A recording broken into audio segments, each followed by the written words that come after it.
जब जन्म से लेकर मृत्यु तक की स्कीम है तो वो क्यों इतना कम हो रहा है? क्योंकि मेरे एरिया में तो आप स्कीम लेके जाओ गांव में तो लोग झपट जाएंगे, लड़ेंगे एक दूसरे से कि मुझे फायदा मिले, मुझे फायदा मिले। लेकिन यहाँ जो आदिवासी क्षेत्र में मैं देखता था कि वो पूरा उल्टा होता है। यहाँ पे आपको कन्विंस करना होता है, अरे ले लो, अरे कर लो, ये इससे ये फायदा होगा, इससे ऐसा होगा, इससे वैसा होगा। तो ये फर्क मुझे समझ में नहीं आया। तो नेचुरली क्षेत्र आदिवासी होके भी सारे अधिकारी नॉन आदिवासी थे, तो उनका ओपिनियन एक था कि अरे इनको तो कुछ नहीं करना है, ये तो आलसी है, इनको तो बस पी के शराब पी के पड़े रहना है, ये करना है वो करना है, सारा ऐसा है। तो मुझे बड़ा यानी एक ओपिनियन बड़ा स्ट्राइकिंगली था कि मेरे हमारे एक वेटनरी डिपार्टमेंट में अधिकारी थे, नाम तो खैर मैं नहीं लूंगा, पर उन्होंने ऐसे ही मुंह से गाली वाली भी निकाल दी, अरे ये तो ऐसे ऐसे करके इनको तो कुछ नहीं करना है। तो मुझे बड़ा ये लगा कि अरे इतना हम लोग जब समाज शास्त्र पढ़ते हैं तो एल्विन वेल्विन को पढ़ते हैं, सारा ये करते हैं, बड़ा इसमें रोमांटिसाइज करने लग जाते हैं। और फिर ऐसा क्यों है, यानी ये सारी चीजें क्यों होती है ये जानने के लिए तो मैंने कुछ गांव वालों से बात करना शुरू किया। एक रिसर्च स्टडी भी जब हम लोग कर रहे थे, क्वालिटेटिव रिसर्च स्टडी, उसमें भी बात करना शुरू किया। और खासकर ये दूध को लेकर मैं बड़ा ये रहता था कि भैया गाय का दूध क्यों नहीं निकालते हैं इतना, यानी इतने गाय बैल तो है सबके यहाँ, है गाय तो है, बैल खेत पता नहीं, पर गाय तो है सबके यहाँ, फिर भी दूध क्यों नहीं निकालते? तो मैंने उनको एक दिन ऐसे ही पूछा, एक औरत थी, कि आप लोग गाय का दूध क्यों नहीं निकालते? तो वो बोली कि कैसे निकालेंगे सर? तो मैंने बोला कैसे निकालेंगे, यानी जैसे सारे लोग निकालते वैसे निकालेंगे। तो वो बोलते हैं नहीं, वो तो उस पर तो बछड़े का हक है। तो मैं 2 मिनट एकदम स्तब्ध रह गया, बछड़े का हक है? मैं तो बोलता है गाय का दूध तो बेटे का है, उस पर बछड़े का है। तो मैं ये सोचने लग गया कि यानी ऐसा क्या इसने एकदम ये कह दिया। हमारे यहाँ अगर गाय का दूध निकालना है तो पहले बछड़े को गाय के पास छोड़ते हैं, उसको लालच देते हैं गाय को कि भैया वो दूध दे, और उसके बाद बछड़े को बीच से खींच लेते हैं और फिर हम लोग दूध निकालते हैं। और यहाँ ये औरत कह रही है कि उसपे तो बछड़े का हक है। खैर मैंने और लोगों से जाना कि सच में ये लोग की मान्यता ऐसी है, यानी मुझे पता नहीं आप लोग भी जिस क्षेत्र से आते होंगे उसमें ऐसी मान्यता है कि नहीं, जनरली नहीं दूध निकालते हैं, और उसके पीछे ये रीजन है कि वो उस पर प्रेशर है। अब मैं ये सोच रहा था कि ऐसा समाज जो इतना प्रगल्भ सोच रख सकता है, यहाँ पे तो हम लोग आखिरी आखिरी बूंद निकालेंगे, गाय 10 लीटर देगी, 12 लीटर देगी, 14 लीटर देगी, इस पे लड़ेंगे। और ये एक है कि जो दूध है और वो छोड़ रहा है अपने एक बछड़े के लिए। तो इतना प्रगल्भ सोच रखने वाला समाज कैसे पिछड़ा हुआ, ये मेरे समझ में ही नहीं आ रहा था कि ऐसे कैसे इस समाज को हम लोग पिछड़ा कह सकते हैं। क्या ये सोच क्या किसी ने सपने में तो नहीं आई होगी? कहीं से इनके हिस्ट्री से, कहीं से इनके जो एक कल्चरल जो पाथ बना होगा उससे इवॉल्व हुई होगी। तो यानी मुझे बड़ा ये करने लगा था, और मैं और फर्दर इन्वेस्टिगेट करने लग गया इसमें। और मुझे धीरे धीरे ध्यान में आने, खेती में भी क्यों नहीं करते, या दूसरा सीजन का खेती क्यों नहीं करते, तीसरा सीजन क्यों नहीं करते? इरिगेशन की स्कीम्स नहीं है ऐसा नहीं है, मिलेगा नहीं है ऐसा नहीं है। इनफैक्ट अभी तो ऐसी ऐसी स्कीमें आ गई है कि मुफ्त में मिल जाएगा, कोई पैसा देने की जरूरत नहीं। जो बेनिफिशियरी कॉन्ट्रीब्यूशन है वो भी कहीं ना कहीं से कलेक्टर मुफ्त में दिला देते हैं। तो उसके बावजूद क्यों नहीं हो रहा है? मैंने जानने की वो भी कोशिश की, उसमें भी मुझे धीरे धीरे ध्यान में आया कि ये लोग एक्यूमुलेशन ऑफ वेल्थ पे बिलीव ही नहीं करते, ये लोग भोगवादी ही नहीं है, ये लोग जमा करने पे बिलीव नहीं करते। आज के लिए जितना है उतना मुझे लेना है। और ये यानी ये भी मेरी एक फोकस ग्रुप डिस्कशन हम लोग कर रहे थे गांव में, कवलनार करके गांव है दंतेवाड़ा में। तो वहां पे हमें जो बुजुर्ग लोग थे वो हमको बता रहे थे कि अगर धरती है, ये धरती में सब लोगों के लिए सब कुछ है, अगर वो अपनी जरूरत के लिए ले तो, अपनी जरूरत के लिए लो तो धरती में सब कुछ है। और धरती प्रोड्यूस भी करते रहती है, उसकी स्पीड से चलोगे, अगर धरती की स्पीड से चलोगे तो उसकी अपनी स्पीड है रिप्रोड्यूस करने की। लेकिन अगर मैं जमा करने बैठ जाऊं कल के डर से, कल के लिए हम लोग क्या करते हैं, आज हम सारे लोग अपना भविष्य सिक्योर करना चाहते हैं ना, हम लोग क्या कर रहे हैं, हम लोग कल के लिए जमा कर रहे हैं। अपने को पता भी नहीं है कितना जरूरत है। किसी को पता है क्या कि भैया मुझे 5 लाख रुपए मिल गए तो हो गया, जीवन में मुझे पैसा नहीं कमाना, मुझे 10 लाख मिल गए तो नहीं है पता ना। हम लोग जमा करते जा रहे हैं, करते जा रहे हैं, इसलिए फिर कुछ लोग तो रुकते ही नहीं है। कितना भी आप 1000 करोड़ हो जाए, हजारों करोड़ हो जाएंगे, वहां हम लोग रुकते नहीं। पर ये आदिवासी सोच है कि जहां पे वो लोग ये मानते हैं कि भैया आज के लिए लो, कल का कल देखेंगे। अब इसके लिए भी बहुत लोग इनको ताने मार सकते हैं कि अरे ये तो सोचते नहीं है कल के लिए, इनको तो कुछ नहीं करना है, इनको तो बस आज का मिल जाए, ये हो जाए। नरेगा जैसी योजना का एग्जाम्पल लोग देते हैं कि पहले जब रेट 100 रुपया था तो 10 दिन काम करते थे, 150 रुपया मिलता है तो ऐसा नहीं कि ज्यादा पैसा कमा के ले जाएंगे, वो 7 ही दिन काम करने आएगा, उसको जितने पैसे की जरूरत है उतना मिल गया कि हो गया, वो काम नहीं करेगा उसके लिए। लेकिन उसके पीछे भी इनका जो कल्चरल बैकग्राउंड है, ये है, ये सोच है। ये सब कहने का मतलब ये सब सारी चीजें तो आप लोग भी जानते हैं, पर एज अ नॉन आदिवासी मेरे लिए ये चीजें बड़ी इंस्पायरिंग हुई। तो ये सारी चीजें आपके लिए कितना इंस्पायरिंग रह सकती है। तो प्रॉब्लम क्या है कि ये कहीं लिखी नहीं गई है, जिसकी वजह से आदिवासी समाज के प्रति बहुत बड़े मिसकंसेप्शंस दूसरे समाज के लोगों में है। और जैसे कि आज सुबह के सेशंस में भी लोग कह रहे थे कि सारे जो रिसर्चर्स रहे वो बाहर से आके रिसर्च करके गए हुए। ऑर्गेनिक जो नॉलेज होता है वो ओरल ही रहा है, वो उस गानों के थ्रू, जो शादी ब्याह में आप लोग गाने गाते हैं उसके भी पीछे बहुत सारा लॉजिक है, लेकिन वो उसी के थ्रू बहता रहा है। जो भाषा की हम लोग बात करते हैं वो गानों के थ्रू रहा है मेजरली, या स्टोरीज के थ्रू रहा है, लेकिन कभी भी उसका रिटर्न फॉर्म में वो आ नहीं पाया। लिपि का न होना ये बहुत इसका एक मेजर रीजन जरूर रहा है। तो हम लोगों ने जब दंतेवाड़ा में कुछ प्रयास किए कि हम लोग क्या इसको इस पे कुछ काम कर सकते हैं क्या, कि लिपि तो नहीं है लेकिन जो अभी अवेलेबल लिपिस है हमारे आसपास की उसको पकड़ के हम लोग कर सकते हैं क्या। और मुझे पता नहीं है प्रेजेंटेशन चल रहा है कि नहीं, मैं अध्यक्ष महोदय की परमिशन से 2-4 मिनट प्रेजेंटेशन दिखाना चाहूंगा। हाँ शायद वो माउस हैंग हो गया।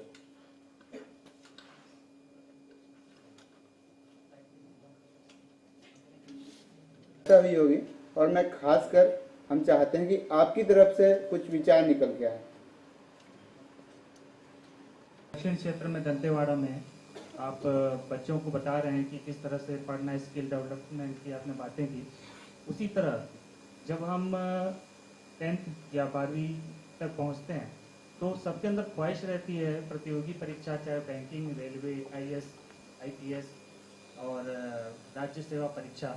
हमको पता नहीं रहता है, बनना तो है लेकिन कौन से मार्ग से जाना है, कैसे जाना है।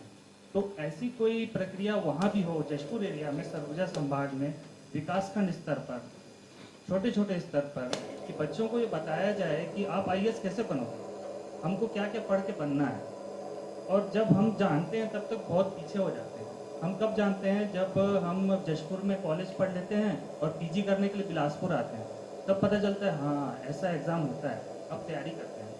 और अलग अलग सब्जेक्ट भी बनाया जाए, एक विषय या पीरियड हो जिसमें बताया जाए कि आप कैसे तैयारी कर सकते हो, क्योंकि हमारी रुचि रहती है IAS बनने की, राज्य प्रशासनिक सेवा में पद लेने की। तो हर एक पीरियड हो ऐसा। मेरा ये विचार था और इस पर आप कुछ कहें। कर सकते हैं, ये विचार रखना है, क्योंकि ऑलरेडी ये प्रोजेक्ट भी दंतेवाड़ा में हो रहा है, प्रेजेंटेशन में जो आपने बोला नहीं करना है, उसके लिए लक्ष्य करके हम लोग सिविल सर्विसेज के लिए। नमस्कार। हेलो, मेरा एक विचार आया था, जैसे इससे पहले जो विषय था आस्था के ऊपर में, मैं कुछ प्रसंग यहाँ पर प्रस्तुत करना। तो जो भी जिनका शायद मुर्गा अच्छा होगा तो उसको इनाम दिया जाएगा। तो इनाम दिया था जरूर, पर हुआ ये था जनरल वाला शायद वो था वहाँ का, हट करके हटा दिया उसको, इनाम भी नहीं दिया, ऊपर से छीन लिया वो। अब वो क्या करेगा, मजबूर आदमी, ऐसा हुआ था। और दूसरा ये है सर, अगर जैसे वो डेवलपमेंट के लिए बना है, वो अगर सेंटर में होता है, जैसा क्या 20 किलोमीटर की दूरी पे एक पालनार करके एक गाँव है, बेड़मा करके गाँव है, और एक चोलनार करके है, उसके बीच में अगर वो आ जाता और वो विकासखंड जो कुआकुंड है वो बंद ही हो जाए, तो मेरे ख्याल से जितना आज डेवलपमेंट हुआ है वो तो 100% में 10% है। अगर वहाँ रहेगा तो 50% जरूर हो जाए। थैंक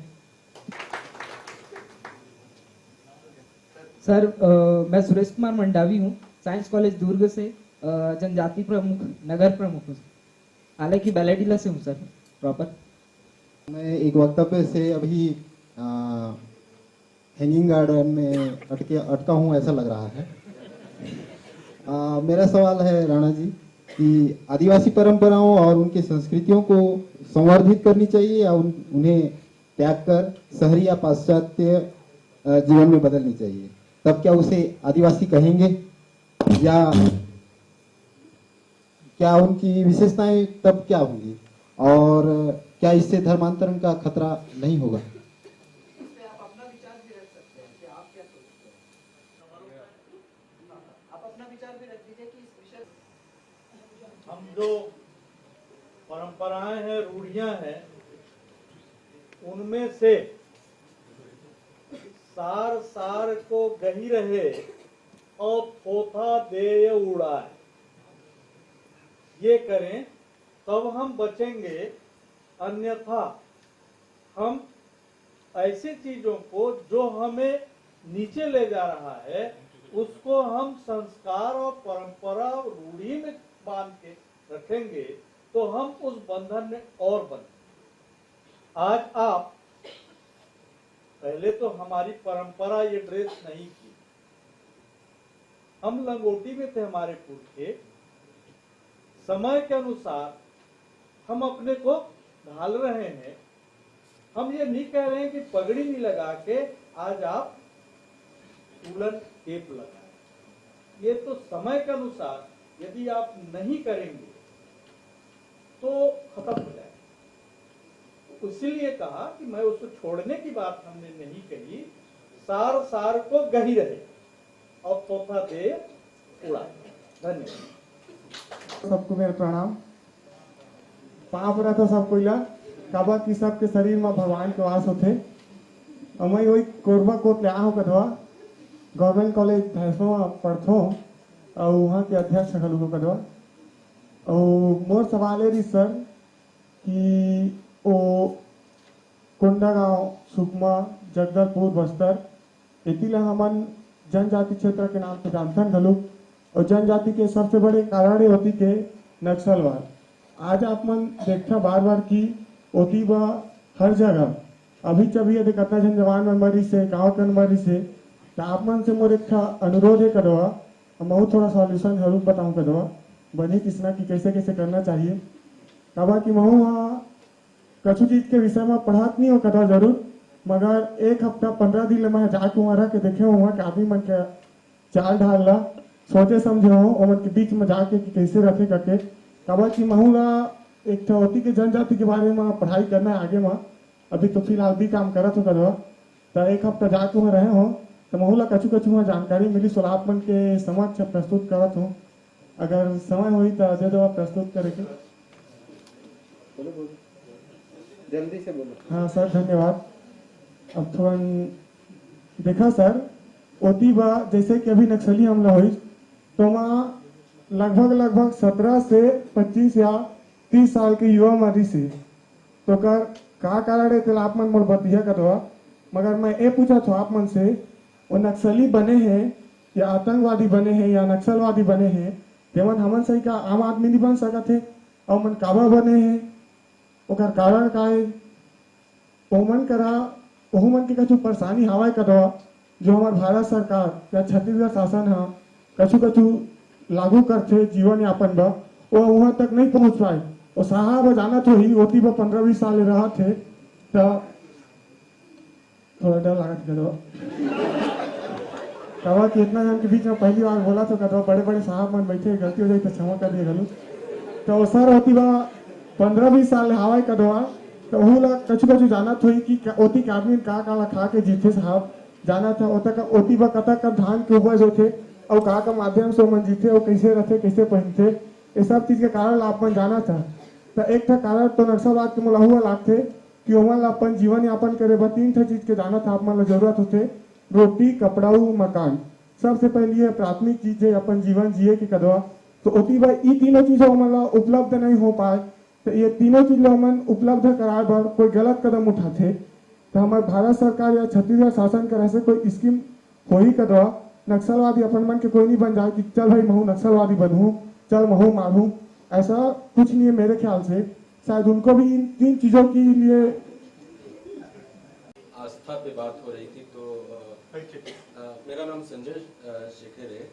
मैं इसी विश्वविद्यालय से जनसंचार विभाग में PhD स्कॉलर हूँ। मेरा विषय है नक्सल प्रभावित क्षेत्रों में संप्रेषण और इसी विषय पे रिसर्च के दौरान एक आस्था का प्रश्न भी था क्योंकि आस्था के प्रश्न को एड्रेस किए बगैर वहाँ की जो मूल समस्या है उसको समझा नहीं जा सकता। और 15 जो सर्वाधिक नक्सल प्रभावित तहसील है बस्तर के उसमें जाकर के हमने वहाँ से सैंपल कलेक्ट किया था और जो सैंपल कलेक्ट हुए और उससे विश्लेषण से जो चीजें निकल कर के सामने आई उसमें न केवल एक रिसर्चर के रूप में हमारी जो अवधारणा थी, जो परिकल्पना थी, जो हाइपोथेसिस हम लोग रखते हैं, वो बदली, बल्कि एक बड़ी चीज निकल करके सामने आई कि जो दुनिया समझती है, खासकर बस्तर के बाहर के लोग या जनजातीय क्षेत्र से बाहर के रहने वाले जो लोग हैं, जो जनजातीय क्षेत्रों को के बारे में अपनी धारणा रखते हैं, उसमें बहुत बड़ा अंतर है। दरअसल हमारा हाइपोथेसिस ये था कि पिछले 2 दशक में जो नक्सल प्रभावित क्षेत्रों में जो हिंसा की स्थिति निर्मित हुई है, उससे उनके जो आस्था है और खासकर संस्कृति है, पर्व त्योहार है, उस पर बहुत बड़ा संकट पैदा हुआ है और उनकी स्थिति ये हो गई है कि वो लुप्त प्राय हो गए हैं। लेकिन मेरे लिए भी बड़ा आश्चर्यजनक था जब सारा डाटा को कलेक्ट करके जब उसको एनालिसिस किया गया, तो ये हाइपोथेसिस एकदम उलट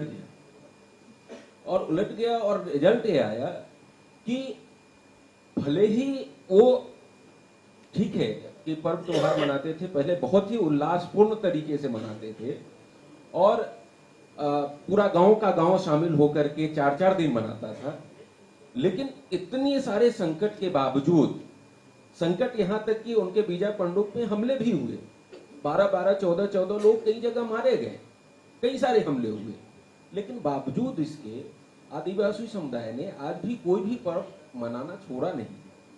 वो आज भी मनाते हैं, भले ही वो एक गुनिया जाए, एक परिवार का सदस्य जाए, एक मुखिया जाए, लेकिन वो जाके मनाते हैं। उसमें आस्था उनकी बनी हुई है, वो खत्म नहीं हुआ है। और ये ऐसी इस नक्सलवाद की समस्या या वहां की जो भी समस्या है, उसको एड्रेस करने में मुझे लगता है कि एक बहुत बड़ी ताकत है ये आस्था, उनकी संस्कृति। उसके डोर को आपको पकड़ना पड़ेगा। उस डोर को अगर पकड़ लीजिए तो उनकी जड़ें इतनी गहरी है कि उसके माध्यम से वहां की तमाम समस्याओं को आप एड्रेस कर सकते हैं। मैं कल के सत्र में कुछ बात करूंगा। मैं अभी आस्था का प्रश्न आ रहा था, तो मैंने एक चीजें जो मेरे रिसर्च से निकल करके सामने आ रही थी उसकी। Thank you. रही आदिवासी, अगर मैं दिल्ली रहता हूं, अगर मैं मुकेश अंबानी से अपनी तुलना करूं तो भौतिक चीजों में तो मैं पिछड़ा हूं, मैं भी आदिवासी हूं, मेरे पूर्वज भी आदिवासी थे। सबसे पहले तो हमें इस शब्द से ही किनारा कर लेना चाहिए।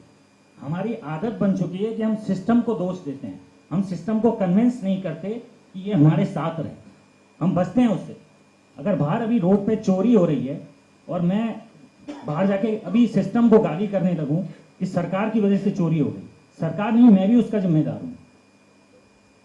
मुझे जैसे नोकिया ने अपने को अपग्रेड नहीं किया, नोकिया पिछड़ गया, सैमसंग आगे चले गया। हमें हर वक्त अपने को अपग्रेड करना पड़ेगा, सिस्टम के साथ चलना पड़ेगा और सिस्टम को कन्विंस करना पड़ेगा हमारे साथ आने के लिए। मैं भी अपना एनजीओ एक रन करता हूं जो एनवायरनमेंट पे काम करता है, आप भी जो काम कर रहे हैं। अभी डॉक्टर चंद्रपाल द्विवेदी कुछ दिन पहले आए थे, उन्होंने एक उपनिषद से बहुत अच्छी चीज सुनाई कि जो ज्ञान में नहीं है वो अंधकार में है, और जो बिल्कुल ज्ञान में रमा है उससे बड़े अंधकार में है। जो विकास में नहीं है वो भी अंधकार में है, और जो बिल्कुल विकास में रमा है वो भी उससे बड़े अंधकार में है।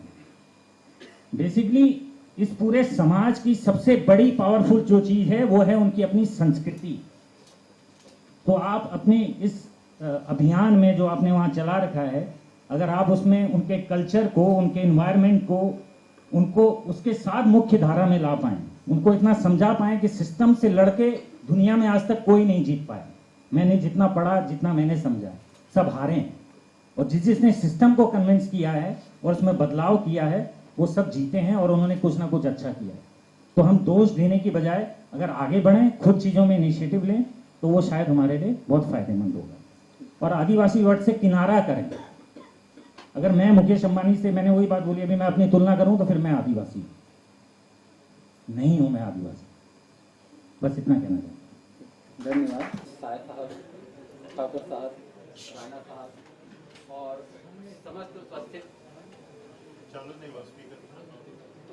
समस्त उपस्थित युवा,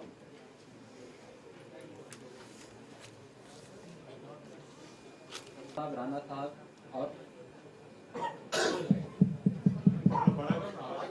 आज का जो जनजाति गोठ आपने जो टॉपिक जो रखा है वो बहुत अच्छा है। कि युवाओं के लिए क्या गोठ होना चाहिए। लेकिन मुझे जो टॉपिक दिया गया है या जो बताया गया है उसमें जनजाति समाज का इतिहास, धर्मांतरण, इस मुद्दे को युवा के साथ किस तरह से जोड़ें। तो एक इतिहास को भी अगर हम छोड़ दें तो भी बात अधूरी रह जाती है, कोई सांस्कृतिक पक्ष को भी अगर छोड़ दे तो भी अधूरी हो जाती है, उनकी मान्यताओं को छोड़ दे, उनकी परंपरा को छोड़ दे तो सभी बातें अधूरी हो जाती है। जिस तरह से कहा जा रहा है कि हमको संस्कृति को भी संरक्षण करते हुए या संस्कृति को बनाए रखते हुए विकास की ओर बढ़ना है, क्योंकि हमारा पहचान जो आदिवासी होने का पहचान है वो हमारी संस्कृति है, हमारी आस्था है, हमारी रहन सहन है, हमारा जो एकता है वो है, तब हम आदिवासी हैं। और विकास की ओर कि जिस तरह से सब लोग चल रहे हैं, जो संवैधानिक हमको प्रावधान दिया है वो विकास की ओर आगे बढ़ने के लिए है, कदम से कदम मिलाकर अन्य लोगों के साथ चलना है जिससे हम उनसे पीछे ना रह जाएं। तो ये दोनों चीजों को साथ में लेके चलना है। तो मैं थोड़ा सा 10 मिनट आपको इतिहास के बारे में, फिर परंपरा का बोलते हुए फिर आगे मैं युवाओं के लिए क्या कहना चाहता हूँ वो मैं बताता हूँ। इतिहास वैसी ही जनजाति का बहुत पुराना है, जैसे कि राणा साहब ने बताया। एक होता है इतिहास और दूसरा होता है प्राग इतिहास और प्राग इतिहास, जो पृथ्वी की उत्पत्ति और उसके बाद जीव जंतु जब उत्पन्न हुए थे, प्रोटोजोआ, पोरीफेरा, सिलंट्रेटा होते हुए जब कार्डेटा वर्ग में आए, स्तनधारी प्राणियों में जब आए, उसके बाद जब मानव का अंतिम में विकास हुआ तो उस मानव का जो विकास के साथ ही साथ हमारी संस्कृति शुरू हो जाती है। जनजाति संस्कृति कहा जाए या आदि मानव की संस्कृति कहा जाए, आदिम संस्कृति कहा जाए, वो शुरुआत हो जाती है। शुरुआत में शिकार करना, फिर पशुपालन सीखे, पशुपालन के बाद धीरे धीरे कृषि अवस्था में आए, घर बनाना सीख गए, वस्त्र बनाना सीख गए। उसके बाद फिर औद्योगिकरण और पश्चातकरण में आगे बढ़ते गए हैं पूरा समाज। कहीं पर ये विकास की लहर अधिक है, कहीं पर कम है, लेकिन धीरे धीरे इसी तरह से हम आगे बढ़ रहे हैं। इतिहास के परिप्रेक्ष्य में मैं छत्तीसगढ़ की जनजातियों के संदर्भ में भी एग्जाम्पल देके बताना चाहूंगा कि जिस तरह से शिकार और कंदमूल एकत्र करने वाली जो आदिम युगीन सभ्यता थी, उसी तरह का जीवन यापन आज से 25-30 साल पहले हमारे बिरहोर समाज यहाँ की छत्तीसगढ़ की कर रही थी। उसके बाद आगे आते हैं कि कृषि अवस्था में करती, तो हलवा जाति को ही बिल्कुल माना जाता है कि छत्तीसगढ़ में हल चलाना, पहले जो झूम खेती होती थी उसको छोड़ के हल चलाना और अनाज उत्पादन करना हलवा समाज की ही देन है, जो उन्नत कृषक की ओर अग्रसर होने की पहले कदम जाता है। इसके बाद और देखते हैं, आगे अगर देखते हैं तो आदिवासी समाज का धीरे धीरे राज्य भी स्थापित हुआ था और बहुत सा, जैसे कंवर जनजाति का जो जागीरदारी थी वो 8 जागीरदारी इधर थी बिलासपुर जिले में। इसके बाद और कई गुंडरदेही वगैरह कई जागीरदारी कंवर जनजाति की थी। इसी तरह से गोंड जनजाति की बहुत सी जागीरदारी थी और महारानी दुर्गावती, ये तो बिल्कुल फेमस है, और कई जगह गोंड जनजाति की जागीरदारी थी। उसी तरह से अगर कहा जाए तो सैनिक के रूप में कार्य करना और कुछ जागीरदारी हलवा समाज की भी मानी जाती है। गुजरात की तरफ अगर